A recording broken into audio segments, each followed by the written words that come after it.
Nah, kalau dia menganalisa artinya dia bisa mengukur resiko. Oh, di depan misalnya ada demo atau di depan ada banjir, kecelakaan, ya dia harus menghindar dengan mencari resiko yang terendah. Nah, itu yang namanya defensive driving. Terakhir kejadian yang di Kalimantan. Turunan terus kemudian ngerem, ternyata blong, akhirnya sekian banyak korban terjadi itu yang di Kalimantan. Nah, betul. Kembali lagi, kalau dia menguasai kendaraannya dan dia ngerti tekniknya, harusnya dia bisa ngerem. Karena rem blong itu terjadi karena terjadi istilahnya bubbling tuh. Bubbling itu di master remnya itu mendidih minyak remnya. Nah, sehingga pas waktu mendidih terjadilah angin palsu yang masuk ke master rem. Sehingga pas waktu dia rem gini kosong. Nah, kalau pengemudi yang panik dia pasti akan gini terus. Oh, nggak berhenti mobilnya. Akhirnya tabrakan gitu. Kalau dia ngerti bahwa itu udah masuk angin di master remnya, dia harus pompa secepat-cepatnya tuh. Nah, sehingga cepet-cepetnya sampai dia akhirnya dapat lagi nih remnya.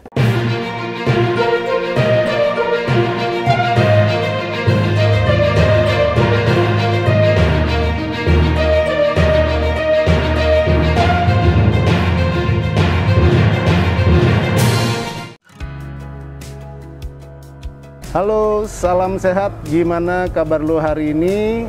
Jangan lupa untuk tetap mematuhi protokol kesehatan dan tetap menjaga jarak karena kasus Omikron makin tinggi di Indonesia. Gua Andre Prianto, senang jumpa lagi di channel Pressroom TV, masih seputar dunia safety and security. Kali ini gua mau ngebahas tentang pentingnya aman dan selamat dalam berkendara. Kenapa? Karena di Indonesia dalam sejam itu menurut Korlantas ada 3 orang yang mati akibat kecelakaan lalu lintas. Angka ini lumayan cukup tinggi. Bahkan sebanyak 61% adalah akibat kelalaian dalam berkendara.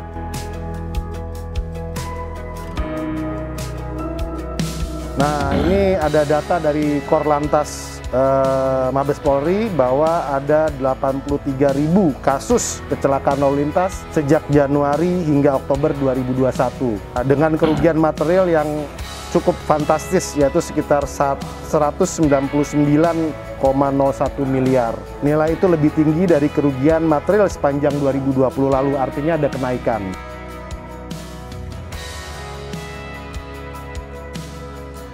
Oke, udah bareng gua di sini Om Wijaya Kusuma. Beliau adalah pemerhati otomotif, juga seorang pereli atau pembalap, dan juga pendiri Indonesian Off-Road Federation, dan juga sekaligus trainer dan pendirinya juga yang punya adalah ORD ya. ORD Training. ORD Training yang memberikan pelatihan ke Korlantas Mabes Polri. Gitu. Ya, kita buka ya, karena kita udah silakan Om kita Wijaya, sudah vaksin yang ketiga. Bukan, vaksin yang ketiga udah kita pakai buka. booster nih. Mudah-mudahan aman. Oke, sebelum mulai kita intro dulu Om ya. Siap.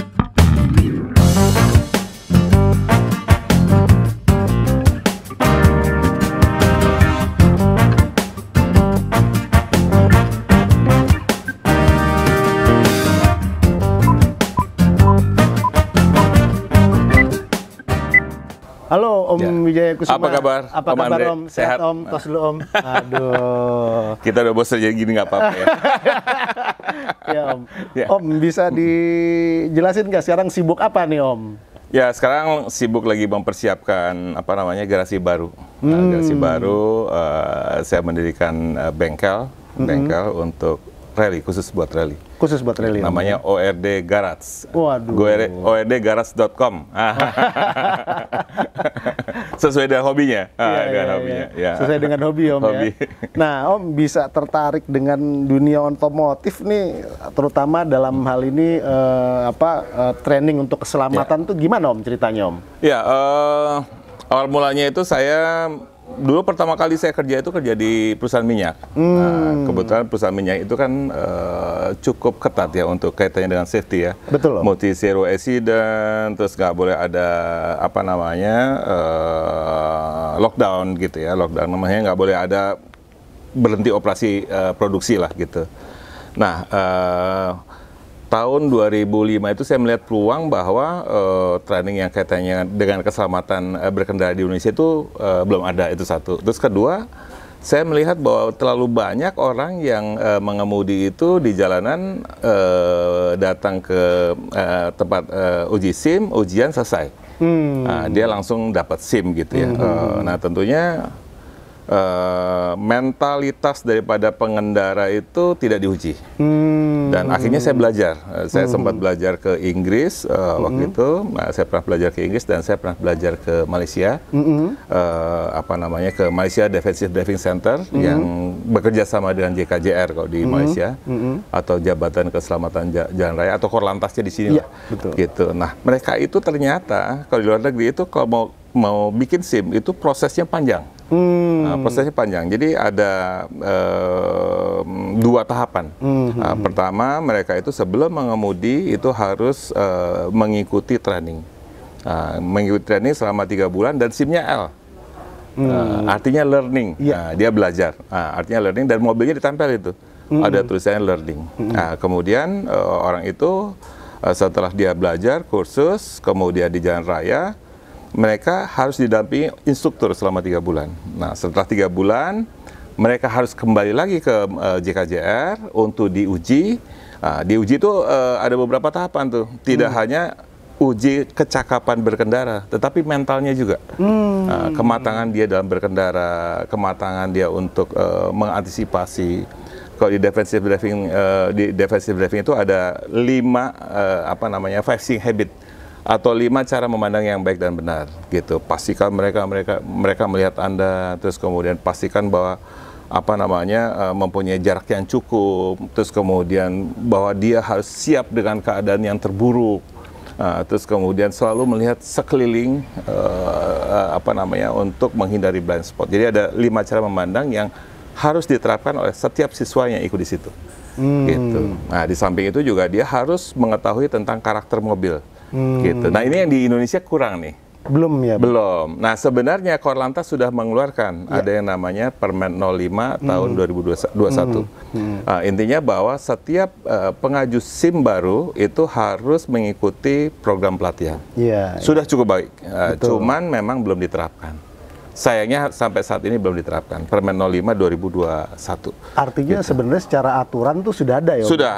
Pemerintah sudah mulai mengadopsi. Jadi kalau kita mau ke Singapura, mau ke Malaysia atau negara Asia lainnya, itu aturannya sama. Gitu, bahwa mereka itu punya SIM itu setelah dia 2 tahun ikut pelatihan. Gitu. Nah, tadi saya cerita bahwa 2 tahun ya, Om ya? 2 tahun. Jadi yang 3 bulan pertama itu learning, dia harus didampingi oleh instruktur. 3 bulan kemudian dia datang ke ke Korlantasnya sana atau ke Samsatnya lah gitu ya. Terus kemudian mereka diuji lagi, baru dia boleh pengaju SIM ini boleh mengemudi sendirian selama 2 tahun, dan di mobilnya itu ditempelin P. Probation, artinya percobaan tuh. Dia ada poinnya nih. Dia melanggar, dia terus kemudian dapat tiket. Kalau di luar negeri namanya tiket kalau tilang tuh. Dia dapat tiket, dia grounded lagi, 0 lagi. Gitu. Selama 2 tahun. Lagi tuh. Ulang lagi. Dari L lagi. 0 lagi. Ada poinnya tuh. Ada poinnya. Nah, selama 2 tahun dia tidak mengalami mengalami kecelakaan atau dia tidak mendapatkan tiket, baru kemudian dia dapat permanent license. Prosesnya lama. Kalau di Indonesia kan enggak, datang ke Samsat sehari kemudian langsung SIM-nya jadi. Makanya kan ada istilahnya namanya emak-emak yang sennya ke kiri, beloknya ke kanan. Hanya Tuhan yang tahu nih dia mau belok kemana gitu kan. Betul Om, betul. Nah, menarik nih Om, ini sebagai permulaan menarik nih. Tapi kita juga pengen tahu nih Om, kenapa Om Wijaya nih atau Om Jaya ini kok tertarik di bidang otomotif? Apa yang membawa Om Jaya artinya ikut balap, kemudian mendirikan Off-Road Federation di Indonesia tuh apa sih? Dan sejak kapan tuh mulai tertarik? Cerita masa lalu berarti nih ya? Boleh dong. Kita kembali ke masa lalu. Jadi biar yang denger nih tahu pengalamannya Om Jaya. Saya 81, waktu itu masih SMA kelas 1 itu masih jolong-jolong nyupir lah. Terus kemudian orang tua itu dulu punya perusahaan truk, punya kargo, terus kita punya taksi juga waktu itu. Nah, sama orang tua, kamu belajar bisnis dah, gitu. Itu awal mulanya tuh. Belajar bisnis, nah dari situ saya udah mulai mengetahui tuh, oh betulin mobil begini, oh yang namanya alternator, terus perbaikin mobil yang jebol, ya belajar lah gitu. Terus lama-lama memang saya suka otomotif, awal mulanya saya belajar rally dalam kota dulu, time rally, time rally tahun 81, ikut Green Sand Rally waktu itu, pertama kali. Kemudian setelah itu, wah ini kayaknya kalau misalnya kecepatan menarik juga nih. Terus kemudian ikutlah rally di Cibubur waktu itu, Cibubur, terus kemudian rally panjang lah, gitu. Nah, memang akhirnya mengganggu bisnis nih, sampai orang tua marah nih, saya sempat dilempar kursi waktu itu. Karena untuk rally, sibuk rally, setiap rally truknya dijual satu buat modal rally itu. Nasional itu berarti Om ya? Ya, nasional. Terus ya akhirnya orang tua marah, bisnisnya tutup, akhirnya saya kerja. Gitu. Nah, akhirnya saya memutuskan kerja karena orang tua udah nggak mensupport lagi untuk biaya rally gitu waktu itu. Tapi Om waktu itu latihan berarti bisa dibilang otodidak ya? Otodidak. Ya saya sebenarnya bergabung dengan teman-teman yang lebih senior lah dulu. Mas Darto dulu saya belajar sama beliau, terus kemudian sama Andi Barata, ya zaman dulu ada Andi Barata yang orang tuanya itu pendiri sirkuit Ancol. Nah itu bapaknya yang bikin tuh, Pak Buntarsum waktu itu. Nah saya berguru sama dia lah, tekniknya mengemudi, bagaimana belok, terus kemudian bagaimana left foot braking gitu, terus kemudian bagaimana body brake. Jadi body brake itu kita ngerem pakai body mobilnya, gitu untuk memposisikan mobil gitu. Nah saya otodidak, tapi akhirnya saya pikir saya juga harus mendapatkan teorinya. Nah, saya belajarlah ke Malaysia waktu itu, gitu untuk teori berkendara yang baik dan benar ya, gitu. Om, kalau boleh saya tahu nih, dulu tuh orang belajar untuk, kan artinya maksudnya orang yang benar-benar memahami safety driving itu pasti kan pembalap ya. Pada masa itu, betul nggak Om? Iya, ilmunya itu dapat dari mana sih sebenarnya? Acuannya lah. Acuannya. Kalau di internasional itu ada standarnya ya, standarnya tentang defensive driving. Kebetulan kalau misalnya di motor ada yang namanya MSF, Motorcycle Safety Foundation, yang membuat standar tentang safety di jalan raya untuk bermotor.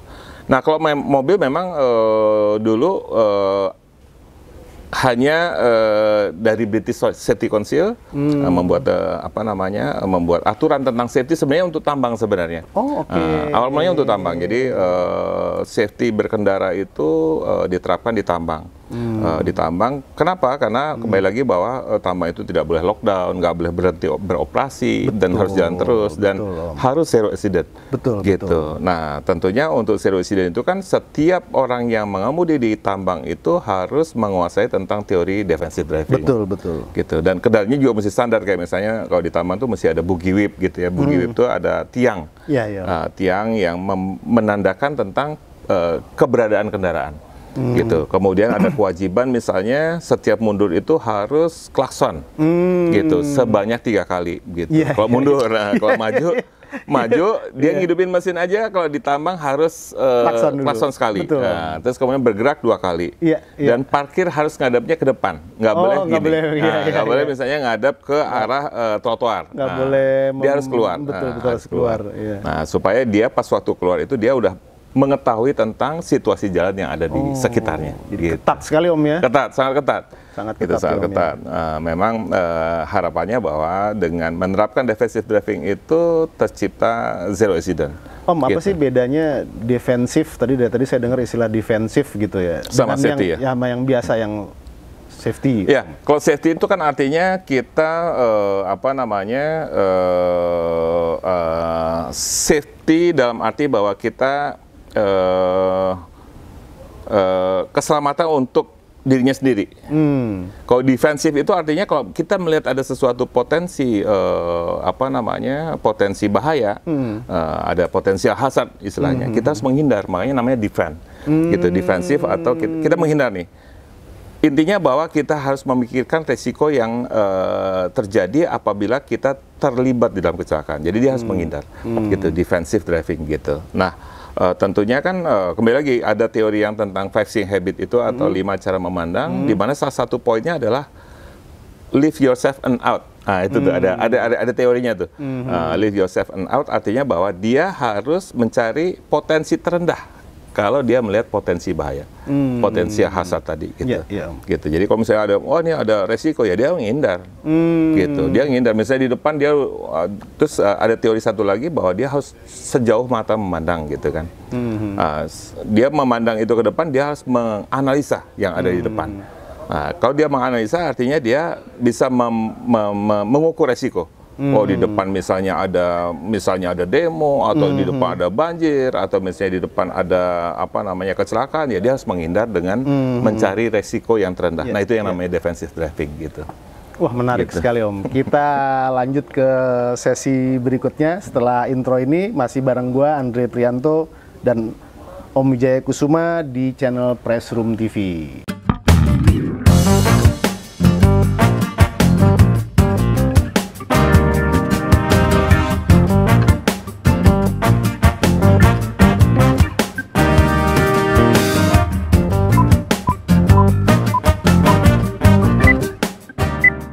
Oke, masih bareng gue Andre Prianto dan Om Wijaya Kusuma atau Om Jaya, expert di bidang safety dan defense driving. Defensive driving ya. Defensive driving. Tadi udah disinggung sedikit nih Om tentang yaitu cara mendapatkan SIM di Indonesia yang mudah, gitu kan. Terus kemudian udah disinggung juga. Ya, saya menangkapnya ini masalah mental, ya, gitu tadi mental gitu. di jalan raya. Di jalan raya ya Om ya. Nah, menurut Om Jaya nih, kenapa sih orang Indonesia tuh masih banyak yang abai? Ini kalau kaitannya dengan defensif, kan tadi kan artinya kalau defensif ini, kalau mohon dikoreksi Om ya kalau saya salah ya, tapi itu kan juga kita nggak mikirin diri kita, tapi juga orang lain. Iya, betul, gitu ya. Betul. Nah, ini kok di Indonesia masih banyak nih orang yang abai nih. Kayak tadi Om Jaya bilang, sennya ke kanan, beloknya ke kiri. Gimana Tom? Ya mungkin saya melihatnya bahwa di Indonesia ini orang cenderung pingin cepat ya. Pingin cepat, pingin gampang. Terus kemudian makanya dia nggak pernah memikirkan tentang resiko gitu. Pergi jarak dekat nggak pakai helm gitu betul. Ya. Dia hanya mikirkan dirinya sendiri dengan cara yang gampang lah gitu untuk menuju suatu tempat gitu. Dia nggak pernah memikirkan bahwa kalau terjadi kecelakaan itu sebenarnya ada kerugian yang banyak yang nggak pernah dia ukur. Betul. Contohnya nih, kalau dia senggolan nih misalnya, pernah nggak terpikir bahwa waktu dia itu hilang ada yang namanya kerugian ikutan. Betul. Atau yang namanya consequential damage, kerugian ikutan. Pas waktu tabrakan mungkin cuman bempernya yang penyok. Pernah nggak dia terpikir bahwa waktu produktif dia hilang? Itu satu. Terus kedua, pernah nggak dia pikir bahwa dia harus bawa mobilnya ke bengkel? Terus kemudian dia yang harusnya mungkin dapat pekerjaan atau misalnya dapat order pekerjaan yang lebih besar, akhirnya hilang. Lost opportunity atau kehilangan kesempatan gitu ya. Ada yang namanya kerugian tidak langsung gitu, yang nggak pernah dipikirkan orang tuh gitu. Nah, kembali lagi orang Indonesia mungkin cenderungnya lebih menggampangkan ya, lebih menggampangkan, nggak pernah memikirkan resiko yang lebih besar lagi gitu. Bener Tom, itu bener gitu. Sekali. Emang orang kadang udah kejadian baru mikir. Waduh, gua harusnya pergi ke sana, mau ketemu Pak Tommy nggak bisa gitu. Betul. Ada Pak Tommy mau nawarin batu bara gitu. Iya bener Om, giliran udah kena baru pusing. Iya benar. Gitu. Iya. Benar. Jadi nggak pernah memikirkan tentang kerugian ikutan yang besarannya lebih besar. Gitu. Contohnya nih, kalau misalnya kita kecelakaan, terus kemudian akibatnya terjadi fatalitas nih. Misalnya pengemudinya meninggal. Contohnya kayak misalnya Vanessa Angel kemarin yang almarhum gitu ya. Kan masa depan anaknya nih jadi hilang. Persis. Gitu, nggak ada yang ngurusin anaknya, terus kemudian yang membesarkan siapa, gitu kan nggak pernah terpikir nih sama orang gitu kan. Nah pas waktu udah kejadian baru mikir, waduh ternyata ya gara-gara nggak pakai safety belt gitu ya. Iya. Akhir kita juga lihat contoh yang lain tentang Taufik Safalas mungkin kalau misalnya orang-orang yang zaman dulu nih yang jadul itu Taufik Safalas itu juga kejadiannya mirip gitu. pengemudinya selamat, tetapi penumpangnya nggak selamat. Nah, kembali lagi, dia tidak pernah memikirkan resikonya terhadap kecelakaan itu, tidak menggunakan safety belt gitu. Bahkan kecenderungan orang Indonesia ada safety belt, sebenarnya ada indikatornya atau alarmnya, safety beltnya ditaruh di belakang nih. Iya, betul, betul, betul. Supaya nggak bunyi. Iya, nggak bunyi. betul. Dia nggak pernah mikirkan resikonya kalau tabrakan itu dia akan terlempar seperti bola ke depan. Gitu. Dan akibatnya kan kalau udah terlempar, dia tidur terlempar seperti bola, nggak terkendalikan, ya seperti orang dilempar. Gitu. Resikonya sangat tinggi. Betul, gitu. Om. Apa orang Indonesia kan bilangnya, senangnya kan, wah masih untung, masih gitu. untung bisa selamat. Masih untung. Nah, masih untung mati, Om, gitu, karena udah nggak bikin susah orang lain, gitu. Nah, kalau yang cacat ya, Om, yang cacat, nah ya. ini kan udah, ya itu tadi artinya dia juga bikin susah dirinya sendiri dan juga orang lain. Kan mestinya itu lebih dipikirin ya, Om. Kalau mungkin tabrakan, tekset dia mati, oke deh.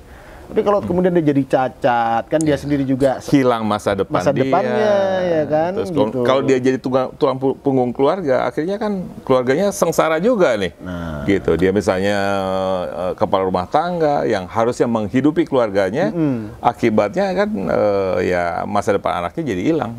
Karena bapaknya cacat misalnya kan. Betul. Gitu. Nah, resiko-resiko ini yang nggak pernah dipikirkan sama masyarakat Indonesia ya gitu. Nah, kalau menurut Om Jaya nih faktor-faktor apa, faktor-faktor keselamatan dan keamanan berkendara yang harus diperhatikan tuh apa aja sih, Om? Ya, pertama tentunya ya kembali lagi, kalau di luar negeri saya bukan bermaksud membandingkan ya, tetapi mungkin hal yang bagus perlu diterapkan di Indonesia gitu. Persis. Dan saya memperhatikan bahwa Korlantas sudah mulai memikirkan ke arah sana. Gitu. Makanya di Permen 05 2021 itu sudah mensyaratkan bahwa pengaju SIM harus ikut kursus mengemudi. Itu satu. Terus kedua, yang untuk motor pun klasifikasinya sekarang dirubah nih. Oh iya. Ada C, C1, C2. Sesuai dengan CC-nya. Gitu. Makin besar CC-nya, makin resikonya tinggi, makin cepat motornya, makin harus dia lebih expert. Gitu. Makanya dibagi SIM untuk motor menjadi 3. Kayak SIM B ya, B1, B1, B2, B2 umum gitu ya. Ya, betul. Nah, kembali lagi kalau di luar negeri itu bukan bermaksud membandingkan, tetapi kembali lagi bahwa hal yang baik rasanya perlu diterapkan di Indonesia gitu. Nah, pas waktu kursus mengemudi itu yang pertama kali dia lakukan tes adalah pertama ada 2 nih. Satu faktor personal, kemudian yang kedua faktor kendaraan. Nah, faktor personal itu pertama dia harus bugar, wajib tuh.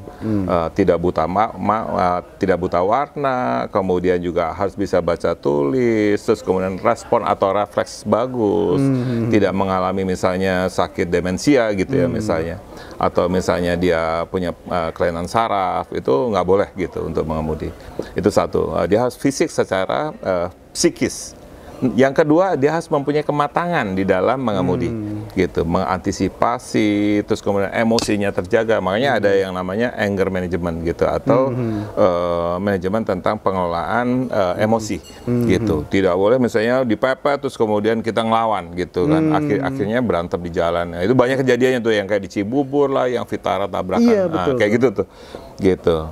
Sebenarnya kalau misalnya dia menahan diri, terus kemudian akhirnya dia bisa menghindar, kan ya nggak ada resiko buat dia. Tapi kalau misalnya sampai berantem di jalan raya, itu kan ya dia mesti ke polisi, buang waktu, kembali lagi terjadi potensial loss, gitu, yang nggak pernah dia pikirkan, gitu. Itu yang kedua. Jadi artinya dia harus sehat secara fisik, sehat secara mental. Baru kemudian faktor kendaraan. Nah, faktor kendaraan itu artinya dia harus tahu tipe mobil. Apakah ini mobil ini matic, terus kemudian apakah ini manual, gitu kan. Nah, kalau banyak sekali kejadian kayak misalnya apa, dia terbiasa manual dikasih matic, gitu, dia ngerem bingung. Sehingga banyak mobil yang pernah kita dengar dari mall mobilnya loncat, gitu kan. Karena dia yang pas waktu ngerem dia malah ngegas habis-habisnya, gitu. Gitu, akhirnya mobilnya tabrakan. Nah, kembali lagi di faktor kendaraan itu dia harus menguasai kendaraannya, harus mengetahui tentang panel instrumen, cara penggunaannya, terus kemudian setelah itu baru mulai skillnya. Gitu. Jadi ada tahapan-tahapannya nih. Makanya kalau di luar negeri prosesnya itu hampir 2 minggu untuk kursus seperti itu gitu. Nah, faktor kendalanya dia kuasain, body rollnya, terus kemudian apakah mobil ini 4x4, terus kemudian jarak pengereman. Karena mobil yang ABS dengan tidak ABS, tentunya daya lemparnya berbeda. Nah, kalau ABS kita ngerem di tikungan nggak masalah. Tapi pas waktu nggak pakai ABS kita ngerem, pasti dia akan oversteer. Pasti tuh dia akan gini, dia ngerem itu dia akan ke sana, gitu. Dia akan terlempar di mana bodinya itu terkena daya lempar. Gitu. Dia akan arah ke sana gitu, nggak ke arah kemana kita mau menuju gitu. Kalau ABS tentunya bisa mengarah. Nah, kembali lagi bahwa dia harus mengetahui mobil ini ABS apa enggak. Nah, kalau misalnya memang nggak ABS, artinya kan cara mengemudinya harus disesuaikan, gitu. Dia ngerem ya harus sebelum tikungan dong, gitu. Dibandingkan mobil ABS gitu. Itu. Terus kemudian mobil sekarang itu juga ada yang namanya ESP, Electronic Stability Program, di mana mobil itu akan mengurangi kecepatan atau mengurangi kalau misalnya terjadi jalanan misalnya diguyur hujan, terus kemudian jalannya licin, aquaplaning, mobilnya akan ngesot gitu. Kalau pakai ESP dia bisa kontrol tuh, gitu, ngontrol beban kiri dan kanan, terus kemudian mobil itu akan mengurangi kecepatan dengan sendirinya. Kemarin, sorry Om, saya potong Om Jaya. Itu kan kemarin juga ada kan Om yang aquaplaning gitu kan, mobil apa tuh saya lupa tuh ya kan, yang sempat juga kejadian di tol. Ya. Kena air, hujan, dia ngelewatin, mobilnya melintir. Iya. Nah itu udah pasti nggak pakai ESP tuh. Gitu. Nah, kalau mobil sekarang udah pakai. Pengetahuan nah, itu pengetahuan itu dia kuasain. Harus dia kuasain. Mobil ini equipmentnya apa nih? Gitu. Makanya penguasaan kontrol panel adalah sangat penting gitu. Nah, setelah ini dia kuasain, faktor personal dia kuasain, faktor kendaraan dia ngerti, kontrol panel dia kuasain, baru cara mengemudikan yang baik dan benar. Nah, setelah 3 tahapan ini selesai, ini berarti orang ini nguasain. Nah, kalau di luar negeri udah boleh dapat SIM yang tadi, probation tadi tuh, gitu.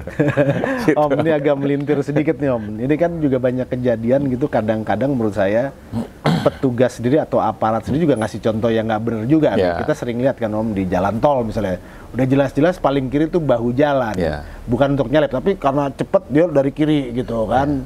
Giliran kita kasih tahu, malah kita yang diklakson-klakson suruh minggir. Lah itu kan memang bukan jalan dia. Atau kalau enggak pelan di paling kanan gitu ya kan. Akhirnya kita kayak di Amerika kan, setir kiri kan, nyalipnya dari kiri.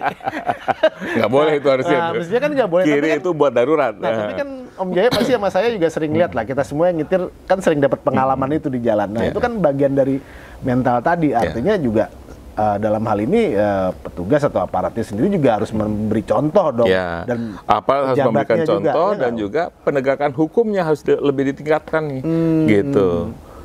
Zaman dulu itu mobil itu wajib kir, terus kemudian harus wajib untuk masuk jembatan timbang gitu kan. Nah, sekarang kan lagi rame nih masalah odol nih, overload, over dimension, itu kan resikonya tinggi tuh. Makin tinggi mobil, resiko untuk terguling pasti akan lebih besar, gitu kan kalau odol gitu kan. Tapi kan sekarang jembatan timbang dihapus, gimana kita bisa ngukur nih mobil beratnya berapa? Nggak ada ininya, nggak ada alat ukurnya nih untuk muatan. Nah tentunya makin kembali lagi nih, banyak sekali kecelakaan bus remnya blong, atau truk remnya blong.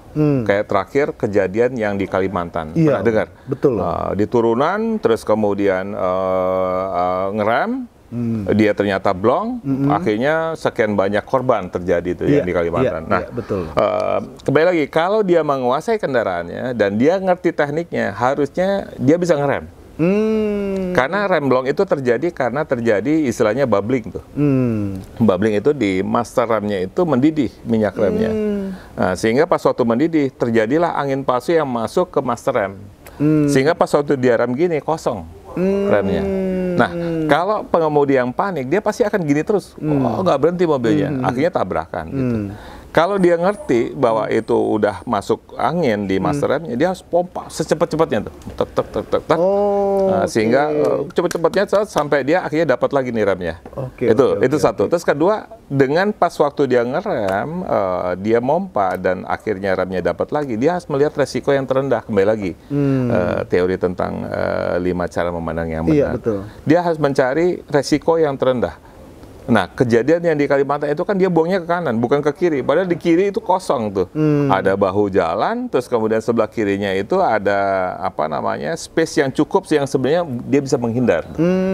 Nah, kembali lagi kecakapan pengemudi, terus kemudian kematangan mengemudi, kalau menurut saya kurang. Gitu. Nah, ini yang harusnya ya apa namanya mudah-mudahan dengan Permen 05 2021 tentang mendapatkan SIM itu mulai diterapkan lah sama Korlantas gitu. Betul. Tapi kan kalau di sana Om di luar itu kalau kita mengacu kepada British itu kan memang artinya kan swasta juga sebenarnya yang pegang. Tapi kan mereka sudah terintegrasi. Kalau menurut Om Jaya sendiri di Indonesia sudah terintegrasi belum nih para apa istilahnya tempat sekolah mengemudi ini gitu, sehingga satu dengan adanya aturan ini maksud saya jadi seragam gitu loh. Ya, sebenarnya ada apa namanya aturan tentang defensive driving yang sudah baku di Indonesia dan namanya apa namanya aturan dari BNSP 269. 269 itu tentang aturan acuan baku tentang apa namanya defensive driving. Sebenarnya udah ada di Indonesia. Udah ada. Nah, cuma kembali lagi penerapannya di Indonesia ini kurang, sangat kurang. Dan tidak diterapkan. Nah, kembali lagi mungkin sosialisasinya itu satu kurang. Terus yang kedua penegakan hukumnya dari pejabat yang berwenang di Sub, di apa namanya Departemen Perhubungan atau misalnya dari Korlantasnya sendiri mungkin kurang kalau menurut saya. Gitu. Nah, ini sebenarnya di Indonesia udah aturannya udah lengkap lah. Secara aturan di atas kertas sudah oke lah. Ya 269 itu udah ada aturan tentang bahkan untuk kendaraan kecil pun aturan defensive driving-nya udah ada tuh. Gitu, udah ada dan kita mengacu ke itu, mengacu ke 269 itu untuk yang defensive driving ya. Nah, Om, gitu. Kalau misalnya saya katakanlah bilang bahwa apa solusi yang bisa ditawarkan agar orang ini nggak abai dalam berkendara dan patuh serta memperhatikan keselamatan tuh apa Om? Solusinya, solusinya ya kembali lagi aparat tadi tuh yang harus menerapkan secara tegas dan konsisten. Ya. Aturannya udah ada, Permen 05 2021, ya terapin lah gitu. Betul. Dan terus kemudian ada aturan yang BNSP 269 itu, ya itu diterapin gitu. Itu diterapin, kalau itu diterapin seolah-olah kecelakaan pasti akan turun pasti. Dan juga gitu. Memberi contoh juga ya. Memberikan contoh, memberikan contoh kepada masyarakat gitu. Mohon maaf ini, soalnya kan kita sering lihat begitu Om, pakai strobo dari kiri Om. Strobo dari gitu, kiri. Ya kan, waduh kan kita kaget ya, karena kan yang saya tahu kan memang kan kalau saya kebetulan pernah ngambil SIM di luar Om ya, karena waktu itu memang harus ganti SIM, nggak bisa lagi pakai SIM Indonesia. Itu kan aturannya ketat banget seperti yang Om Jaya tadi bilang gitu, sampai saya diomel-omelin gitu kan, dan saya sempat emosi juga. Lo kan nggak pernah nyetir di Jakarta, ini mah kecil gitu kan. Kalau di Jakarta itu orang keluar dari gerobak, ada tuh. Iya. Kita disuruh, orang jualan di pinggiran jalan, kalau di luar negeri nggak ada. Iya, tapi kan kita dimarahin Om. Oh, lu lihat ini dong spion, lu lihat ini dong kaca belakang gitu kan. Nih nggak tahu nih kita udah nyetir berapa tahun nih, puluhan tahun gitu. Artinya memang mereka ketat sekali kan gitu. Nah, di sini kan problemnya tadi Om gitu. Kadang-kadang ada juga contoh-contoh yang juga nggak benar juga yang kemudian membuat kita jadi sembarangan gitu. Padahal tadi Om ya, apa dampaknya tuh nggak kecil gitu. Ada kerugian ikutan atau consequential damage yang nggak pernah dibayangkan orang. Betul, gitu. Betul.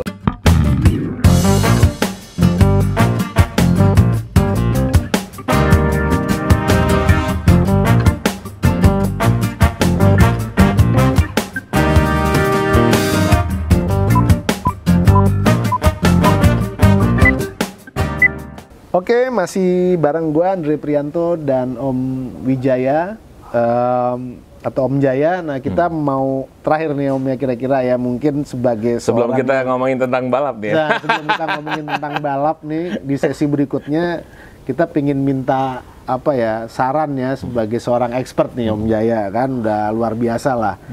gitu pengalamannya. Apa nih kiat-kiat supaya kita bisa selalu selamat dan aman dalam berkendara dan istilahnya best practice lah gitu Best loh practice. untuk sehari-hari kita, Om.